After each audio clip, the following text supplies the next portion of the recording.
Hello and welcome. Today I'm going to show you guys how to make the Fibonacci grid in Illustrator. So first, we're just going to take a block. It might be a circle or just a normal block. I'm going to take a circle.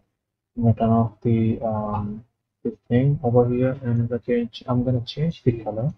Now I'm going to duplicate this block, take it like this, duplicate this thing again, and this time we're going to increase the size double. This thing is basically the sum of the first two blocks we have here. Now we're going to repeat the process. Take these two and increase the sum. Take the sum of these two, the previous two block, and equal 3 block. Just going to repeat the process one more time.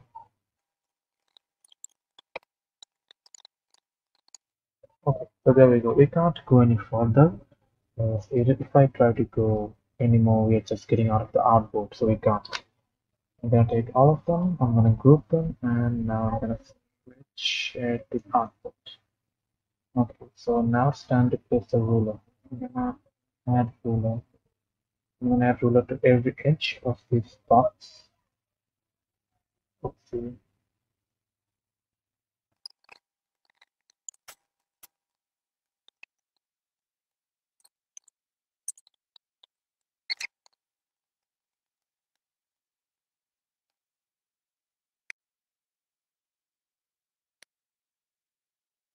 Okay, so there we go. Now we can place our typography or maybe some other elements